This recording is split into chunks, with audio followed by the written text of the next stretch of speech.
अनादि अनंत महा पद कमल में आनकर शरण कहा। गुरु एक अनाद है, अनंत है।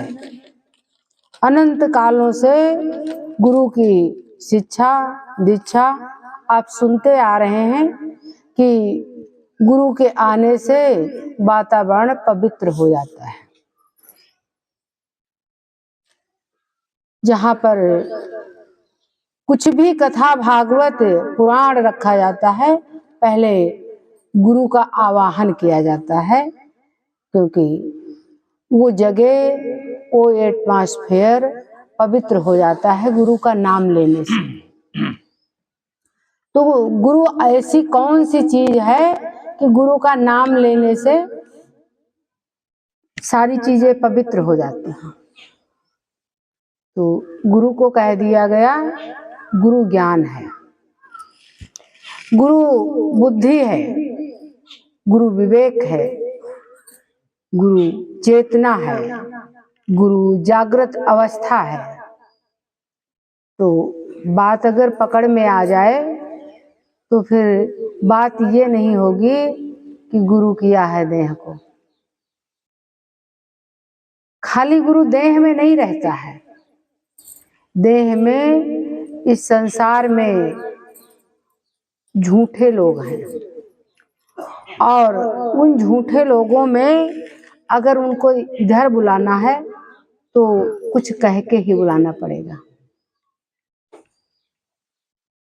मनीषियों ने कहा कि इन झूठे संसार में किसी तरह से बका झका करके, किसी तरह से अपनी बात कह करके जीवों का कल्याण करो।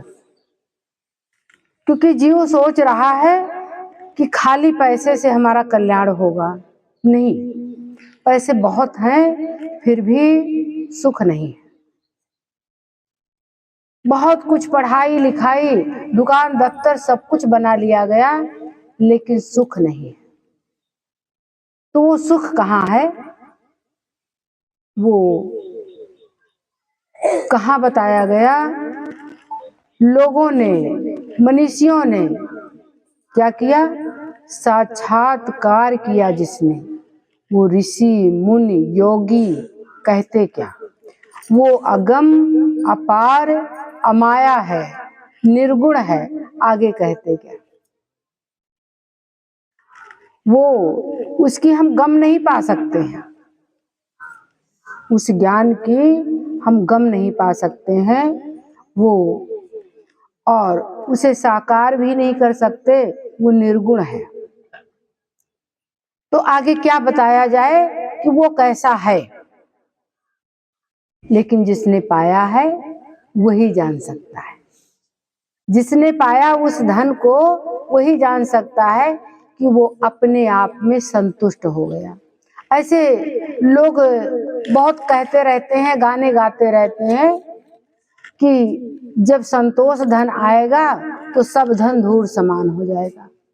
लेकिन संतोष धन तब तक के नहीं आता है जब तक के ज्ञान नहीं हो जाता है। जब ज्ञान हो जाता है तब संतोष धन आ पाता है। जब उसका ज्ञान हो जाता है तब आदमी कुछ मांगता नहीं है, कुछ चाहता नहीं है, वो लालच को छोड़ देता है। और ऐसा भी कहा गया अपने ग्रंथों में कि कामी क्रोधी लालची उनसे भक्ति न हो, इनसे भक्ति नहीं हो सकती है। और भक्त क्या है? भक्त माने है जुड़ना। भक्त माने उस ज्ञान से जुड़ना जिसे गुरु कहते हैं। गुरु कहते हैं बुद्धि विवेक और समझ के नाम को। और जब आप एक शरीर को गुरु मान लेते हो और फिर लालच करने लगते हो कि हम तो इतने दिनों से जाते हैं और ये नहीं मिला, ये नहीं मिला, और हम अपनी बीमारियां भी कह के आते हैं तब भी बीमारियां आ रही हैं, क्योंकि आप बीमारी कह के आते हैं। आप कभी ये नहीं कहते हैं कि हम स्वस्थ हो जाएं।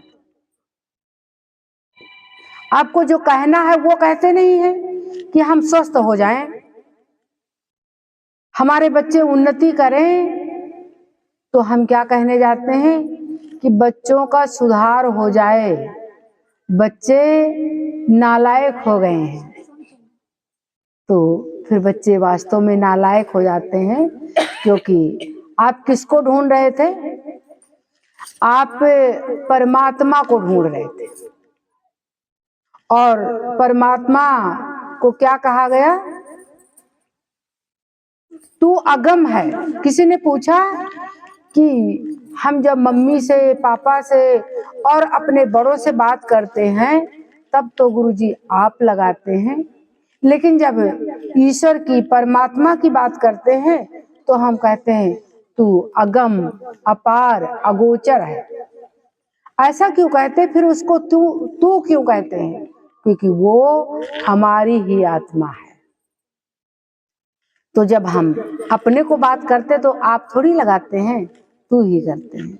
तू करता तू भया, मुझ में रही न हूं और बारी फेरी बल गई, जित देखो तित तू। उस परमात्मा को जिधर देखते हैं उधर तू ही तू है। तेरा ही जलवा हर शय में है, हर शय में उसका जलवा है। मेहंदी के पत्तों में लाली जैसा, सूर्य में प्रकाश जैसा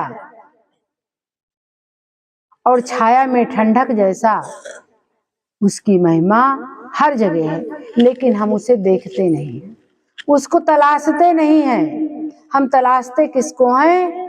कि किसी तरह से हमारे काम बन जाएं, किसी तरह से हम किसी के ऊपर ईर्ष्या करें तो वो भी हमारा काम बन जाए।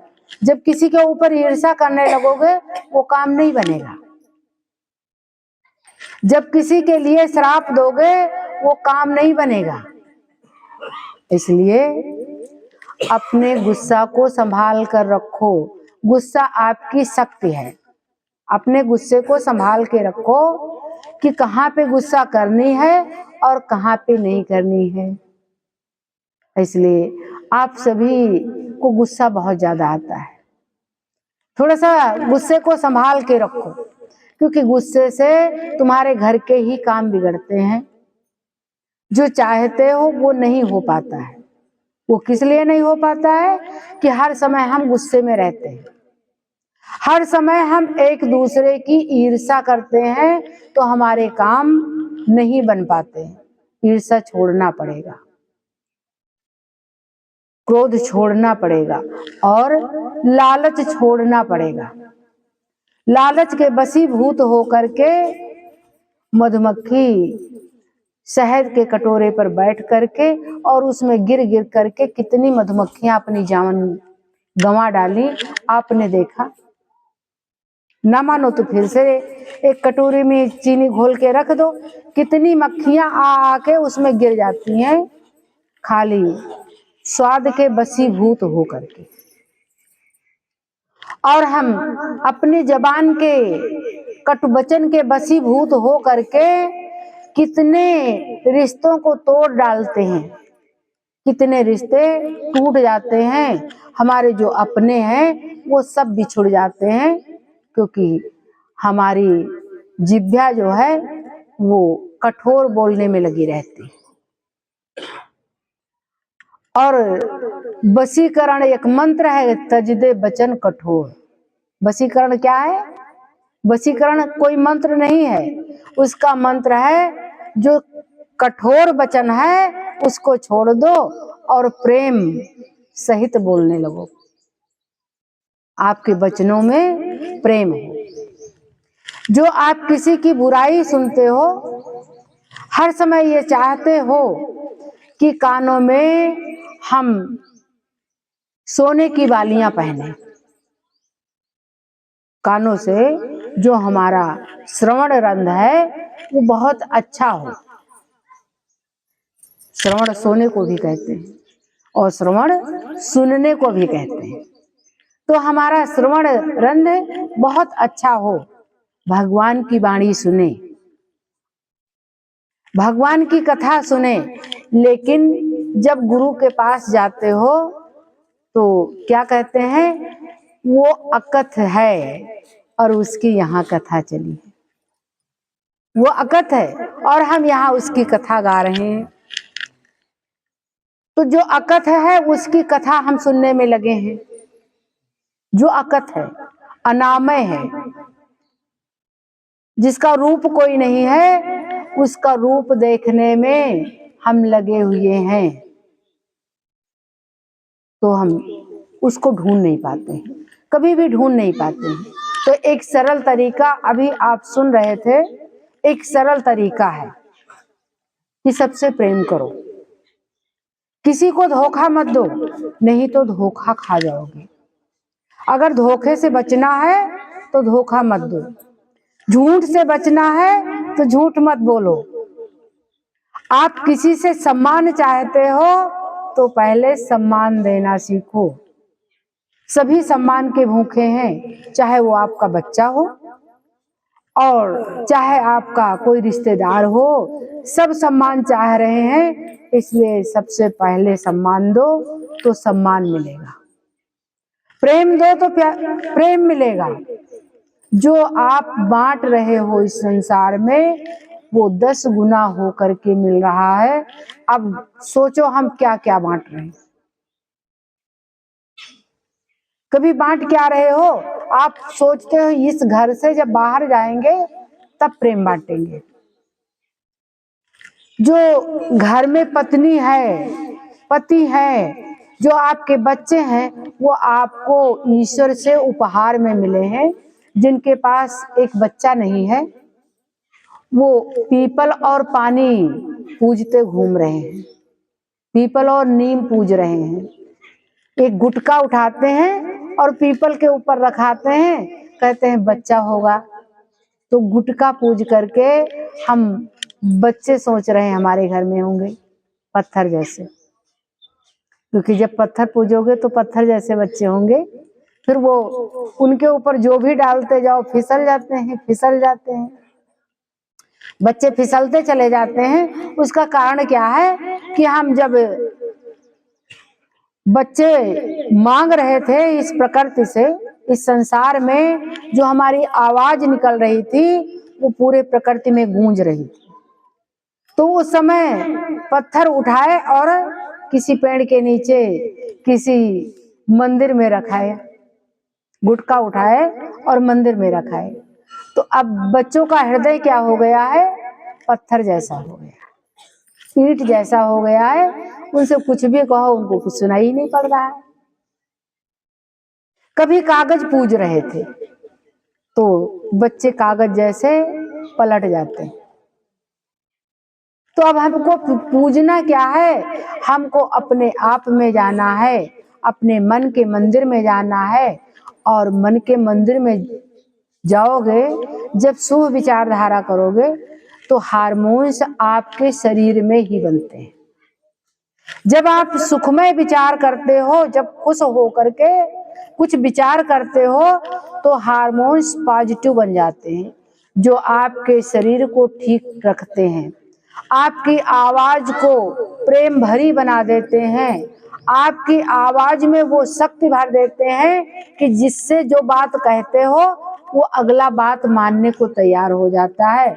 आपकी आवाज बड़ी अच्छी हो जाती है, प्यारी हो जाती है, सुरीली हो जाती है। क्यों सुरीली हो जाती है? कि आपके मन में प्रेम होता है। और कहते हैं कौवा किसका हर लेता, कोयल किसको देती। केवल मीठे वचन सुनाकर बस में सबको कर लेती। कौवा किसी का कुछ ले थोड़ी लेता है, खाली काऊ काऊ ही करता है। और कोयल की आवाज सुन करके लोग प्रभावित होते हैं और कहते हैं अब तो बसंत ऋतु आ गई है। बसंत क्या कहते हैं? बसो अंत में। बसंत ऋतु जब आती है उस समय न गर्मी होती है और न जाड़ा होता है। उस समय जो साधना करने वाले हैं, जो योगी हैं, न उनको जाड़ा लगता है न गर्मी लगती है, तो वो अंतर में बसते हैं। तो बसंत ऋतु आ जाती है, जब कोयल बोलती है तो सबको पता चल जाता है कि अब बसंत आ गई, बसंत की बहार आ गई, फूल खिल जाते हैं, बड़े अच्छे सुहाने फूल खिल जाते हैं बसंत ऋतु में। सारी चीजें अपने समकक्ष हो जाती हैं, अपने समान हो जाती हैं, उचितता जो उचित होता है तुम्हारे अनुकूल मौसम हो जाता है, तो बसंत आ जाता है। तो कहते हैं कौवा किसका हर लेता, कोयल किसको देती। न कौवा किसी को कुछ दे रहा है और न कोयल किसी को दे रही, केवल मीठे वचन सुनाकर बस में सबको कर लेते। तो हमारी आवाज में बड़ी क्षमताएं हैं, अपनी आवाज को पहले पकड़ो। आपकी आवाज में बड़ी क्षमताएं हैं, बड़ा साहस है, बड़ा धैर्य है, बड़ी सहनशीलता है, बस थोड़ा सा रुकना पड़ता है।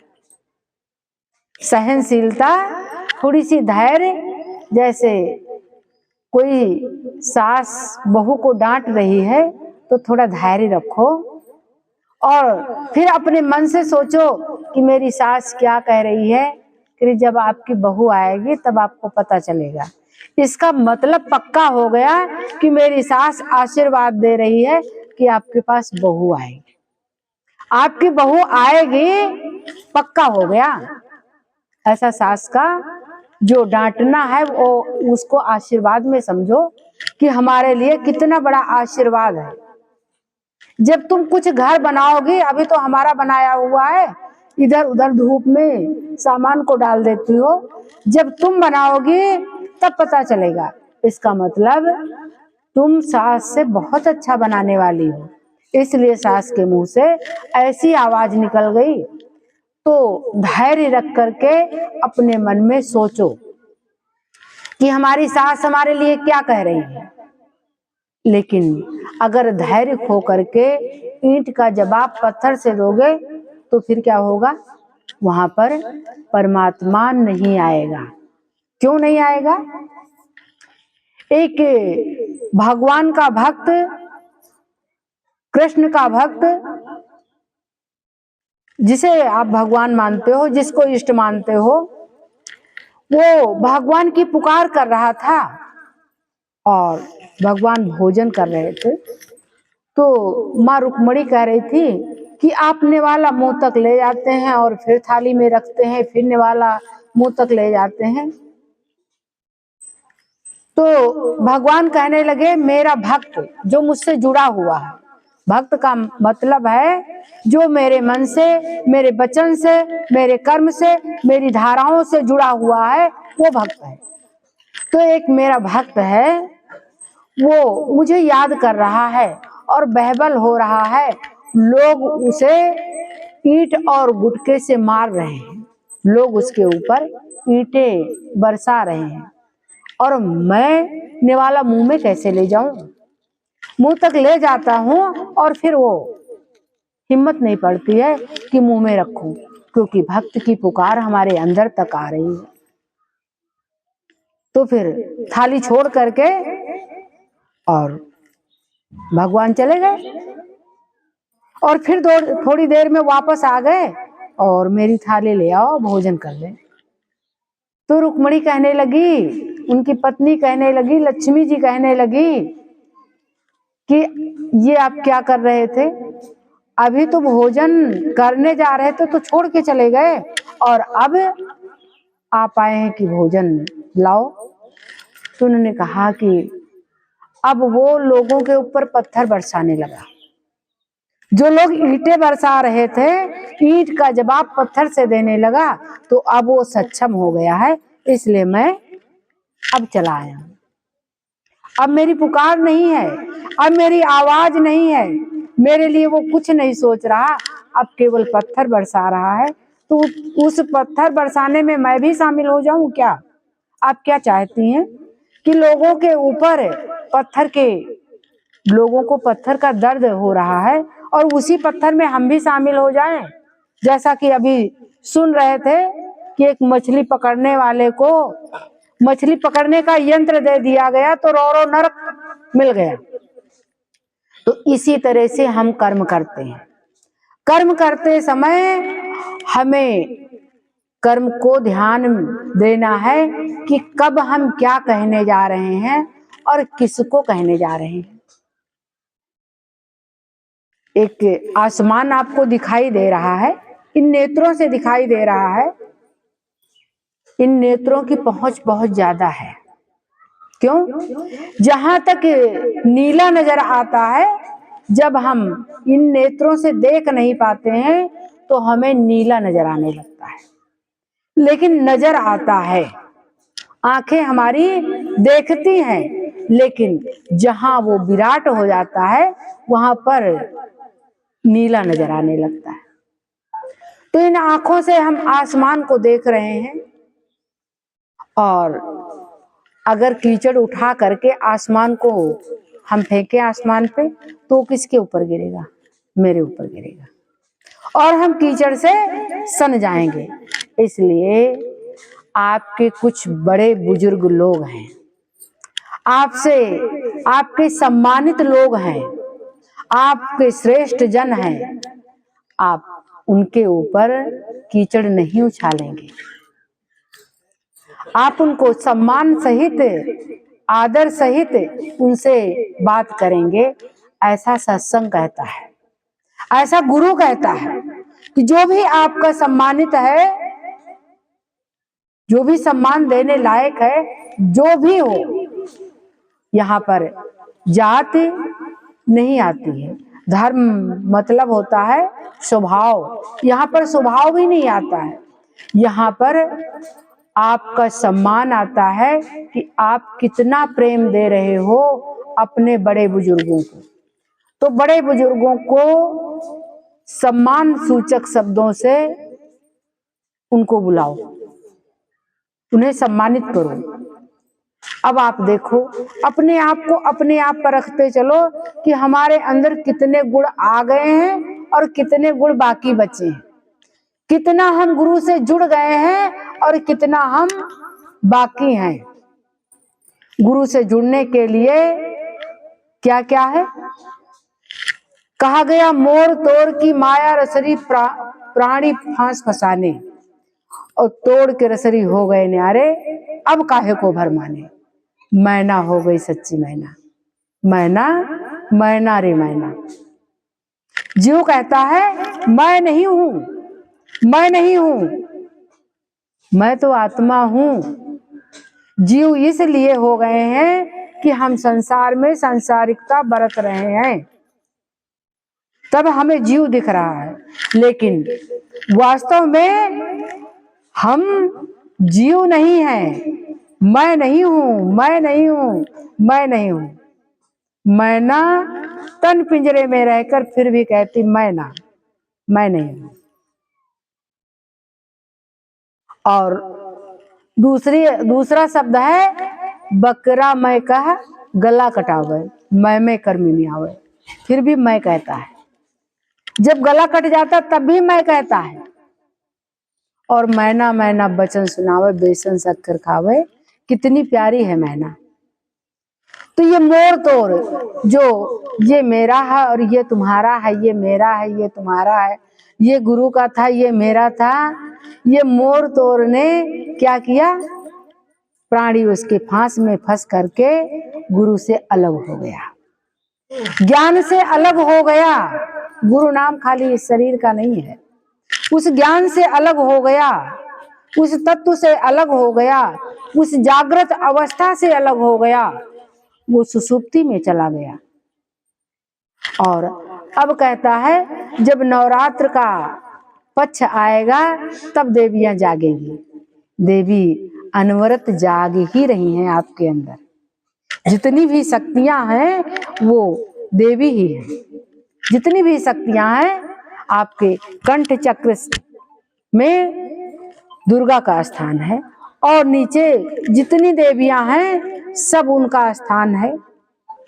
तो आपके अंदर जो शक्ति चल रही है वो देवियां हैं, और कंठ चक्र के ऊपर फिर अंजना चक्र है, और अनेकों नाम से आप जानते हो, त्रिकुटी है, सहस्त्रदल कमल है, भंवर गुफा है और सत्यलोक है, अगम है, अनामी है, राधा स्वामी है। बहुत 8 मंजिलों का चढ़ाई है, जहां से गुरु जी बताते हैं जब आप कंठ चक्र में आ जाते हो तब से 8 मंजिलों की चढ़ाई है। और जब आप संसार में बरत रहे होते हो तब क्या करते हो? तो फिर ब्रह्मा विष्णु महेश शंकर इनकी पूजा करते रहते हो और अपने उस राज को नहीं जान पाते हो, उस तत्व को नहीं जान पाते हो, और आप क्या हो इसको नहीं जान पाते हो। इस संसार में पूजा करते करते कुछ अच्छा किया, कुछ खराब किया, कुछ अच्छा किया, उसी पूजा के साथ में कुछ पुण्य किया, कुछ पाप किया, और उसी जाल में फंसे फंसे आप फिर इस संसार से जहां पर आए हो कुछ जानने के लिए, कुछ पाने के लिए, और जानने के लिए तो अपने आप को जानना तो अपने आप को है। क्योंकि गुरु लोग कह देते हैं अपने शब्दों में आप विचार ही नहीं करते हो। गुरु लोग कह देते हैं राम रहीम न उधो के सो, कुछ नहीं कुछ नहीं कुछ नहीं सो। वो क्या है? जहां पर कुछ नहीं है वहां पर वो है, जहां पर कुछ नहीं है। राम रहीम न उधो के सो, कुछ नहीं कुछ नहीं कुछ नहीं सो। जहां पर कुछ है नहीं, जहां पर सब कुछ छोड़ करके आप अपने आप में चले गए, फिर आपको वो परमात्मा मिल गया। तो जानने हम उसको आए हैं, इसीलिए हम मंदिर जाते हैं। मंदिर में मूर्तियां बनाई गई, उनमें बड़ी बड़ी आंखें बनाई गई कि उनके तरफ हम टिक सकें। इसीलिए आपकी अग्नि तत्व प्रज्वलित हो जाए, इसलिए आपके लिए हवन बनाया गया, अगरबत्ती बनाई गई, धूप बत्ती बनाई गई कि अग्नि तत्व प्रज्वलित हो जाए। आरती आपने खूब आरती की, लेकिन जो आपके अंतर में आरती हो रही है उसको जान नहीं पाए।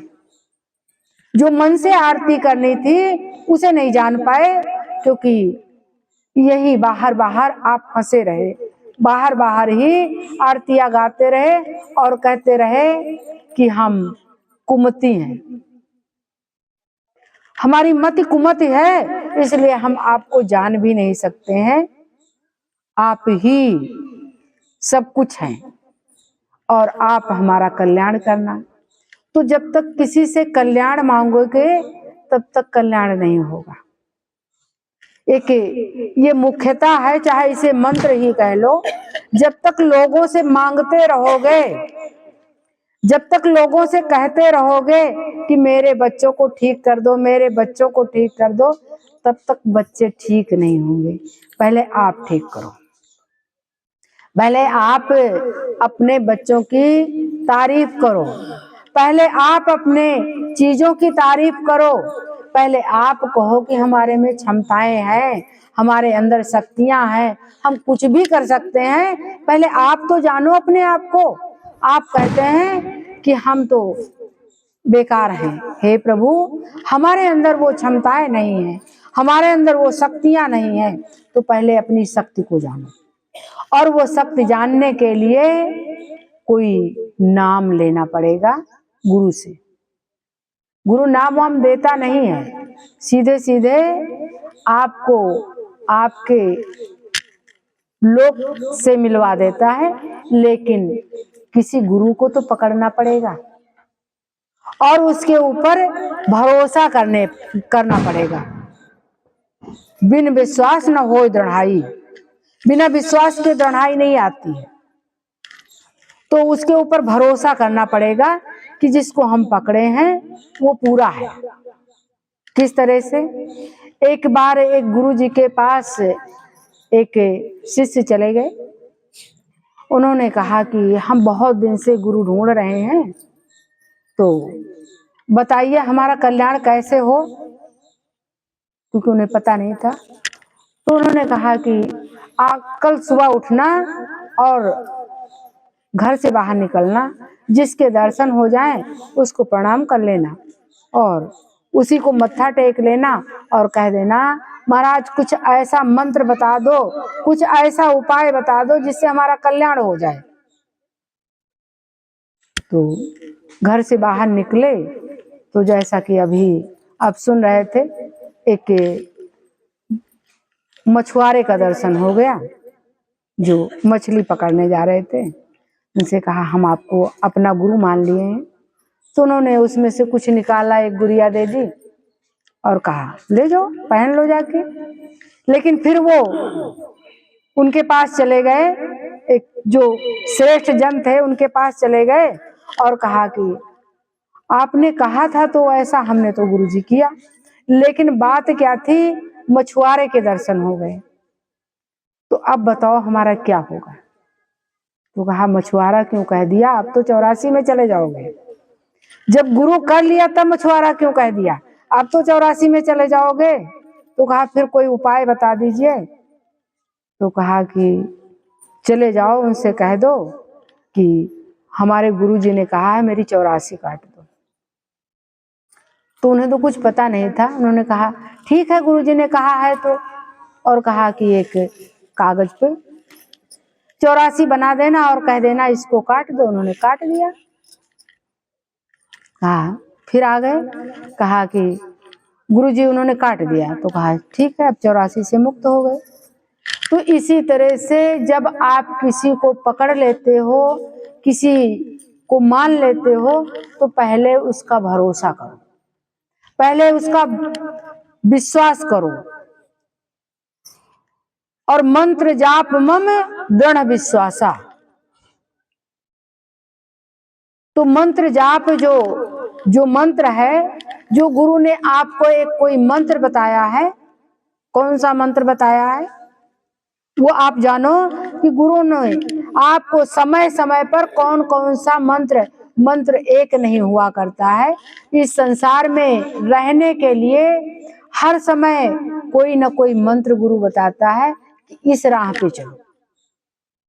तो जो गुरु ने बताया है उसको पहले मानो और गुरु की बात मान करके फिर गुरु आपके लिए जो उचित होगा, आपके संसार के लिए, आपके परिवार के लिए, आपके बच्चों के लिए जो उचित होगा, आपके जीव कल्याण के लिए जो उचित होगा वो गुरु बताएगा। फिर वहां पर मछुआरा अछुआरा कुछ नहीं, फिर जिसको मान लिया उसको मान लिया। तो फिर क्या होगा, जो गुरु मानता है और गुरु के वचनों को मानता है, इस संसार की दुविधाएं, इस संसार के दुख उससे नहीं आते।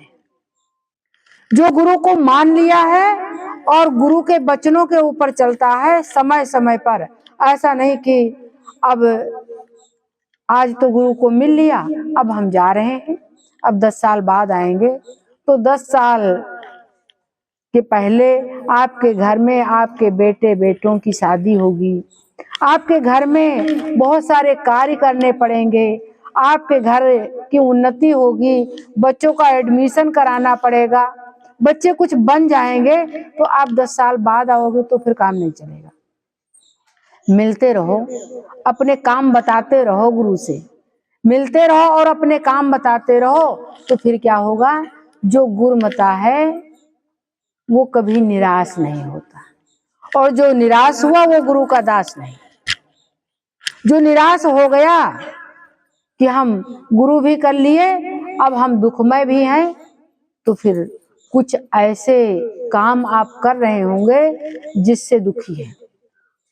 तो अपने दुख के कारण हम स्वयं हैं, अपने सुख के कारण हम स्वयं हैं, और अपने आनंद के कारण हम ही हैं, क्योंकि आत्मा में आनंद होता है। शरीर दुखी और सुखी होता है, शरीर में दुख होता है और सुख होता है। और गुरु के लिए क्या है, न कोई पापी है न कोई पुण्य आत्मा है। क्योंकि गुरु तो ऐसी वाणी, ऐसी बात आपको बताता है कि आप अपने अंतर में चले जाते हैं तो आपके पाप स्वयं कट जाते हैं। तो ये साधना आराधना आपको ही करना पड़ेगा, उपासना आपको ही करना पड़ेगा। और आरती तो आप बहुत कर चुके हो, तो आरती आप कर ही चुके हो, और उपासना, फिर आराधना और फिर साधना आपको करना पड़ेगा। और फिर हम क्या होंगे, उस परम तत्व में हम लीन हो जाएंगे। तो फिर क्या होगा, आत्मा और परमात्मा में कोई अंतर नहीं बचेगा। राधा स्वामी।